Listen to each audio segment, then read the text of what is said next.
Today I'm going to be telling you how making this GM screen almost drove me to madness. This video is sponsored by DC20, now on Kickstarter, more on them later. Greetings gamers, my name is Anto and I've killed enough PCs to qualify as a CR10 monster, and I got the inspiration for this video from my buddy JP, who recently made a video making his own GM screen for his Star Wars inspired game, and as soon as I saw it I was like, that looks amazing, I really want to replicate that. But when I tell you that everything that could go wrong in this project did, I really mean it. Making this thing has driven me to the brink of madness. So I'm going to share that process with you so that you can stay away from that ensnaring pit of utter insanity and make better choices than I did. The screen itself is made from chipboard, which is a cardboard-like material. It's the stuff that you get at the back of legal pads.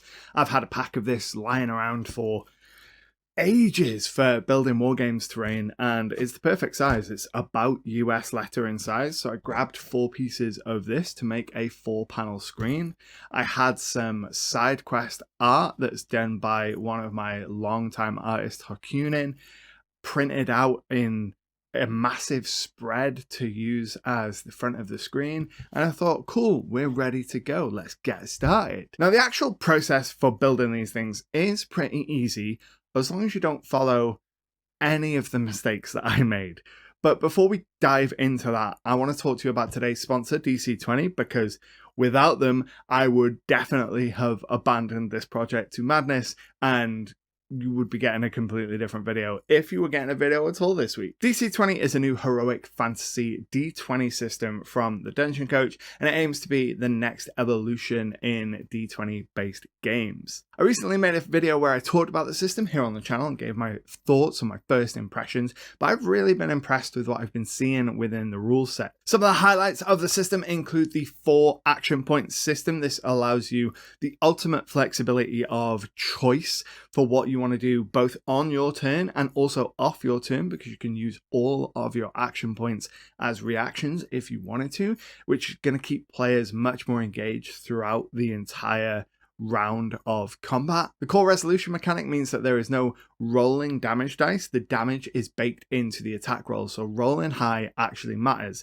If you roll an attack and it rolls really high, you're going to do extra damage. And then throughout the system there is a whole bunch of extra choice and customization. I think my favorite part of it is the ancestry system. When you're picking your ancestry, you get 5 ancestry points, and you can pretty much spend them however you want. You can either buy feats or traits from a single ancestry, or you can split those 5 points across 2 ancestries and build the half dwarf, half dragonborn creation that you've always dreamt of. DC20 is live right now on Kickstarter, funded in like 2 minutes, and is already on its way to like $500,000 at the time of recording. So they've started unlocking stretch goals and all that good stuff. I'll leave a link down in the description below for you to go and check it out. And thanks again to Dungeon Coach and the DC20 team for supporting the channel. So my very first mistake when building this screen was I broke the cardinal rule of making. I did not measure twice. I only measured once. So I started this project a couple weeks back.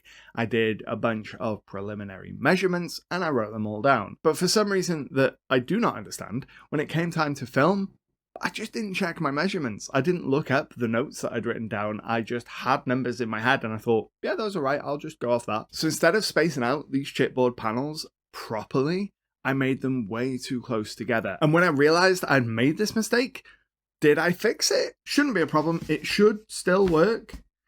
It does still close, but it would probably close a little bit easier, especially once we've layered everything on it, if I'd done the right measurements. So pressing blindly on, I decided the best way to attach the art to these 4 independently moving panels was to just apply glue to the whole thing at once, apply glue to the whole stretch of artwork, and just stick the entire thing down in one go. Now this worked surprisingly well, but I do not recommend it. It's an awful way to try and stick something like that together. Don't do it. Learn from my mistakes. This would probably have been fine if after that glue was dried, I tried to flex the panels at this point. But again, for some reason, maybe I was possessed by some kind of trickster crafting spirit. For some reason I didn't. I flipped the whole thing around and I applied 2 coats of Mod Podge onto the front of the artwork. So basically sealing it in and sealing my fate. I turned the entire front of the artwork into one hard piece of paper. And then when I went to start flexing the panels, everything started cracking, the paper started breaking, everything started going wrong. Instead of giving up here, which is what I should have done, I decided to try and reinforce the joins of the panel with more tape. But that looked terrible, so I was like, I've got some washi tape that I use for journaling.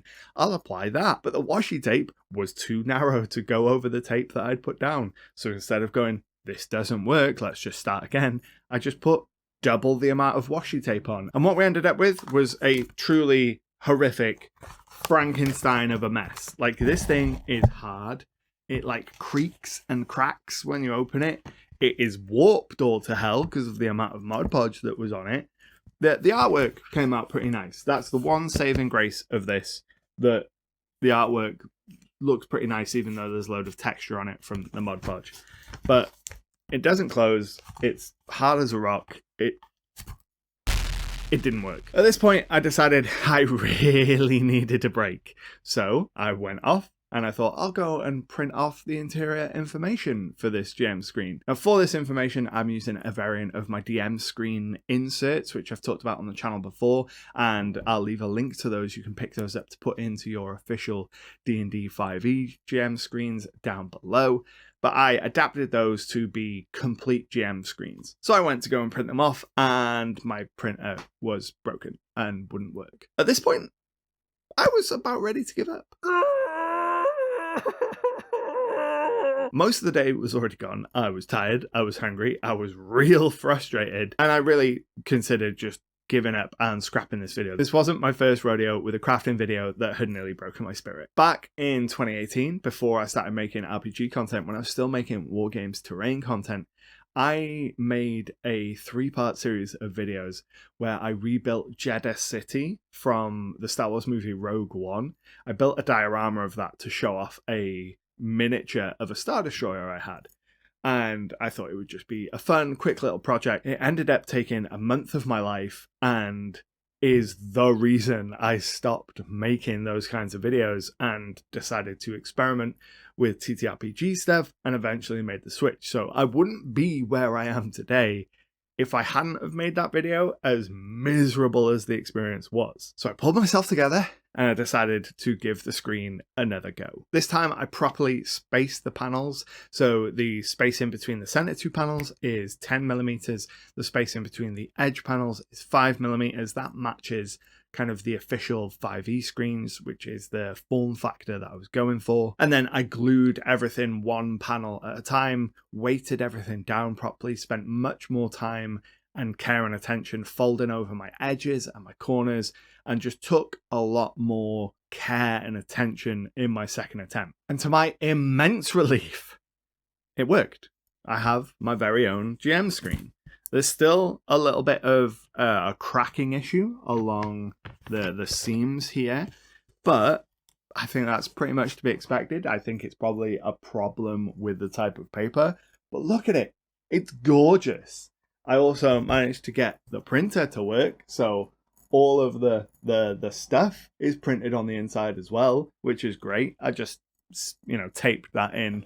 And I'll tape over it if I need to. But it came out so good. The art looks incredible. It looks just like a proper GM screen. And I'm so happy with the end result. So now when I go to run my 5th edition games in person, I have my own very custom GM screen. It's got all of my custom info on the inside. So it's got exactly the information I want to see on the inside.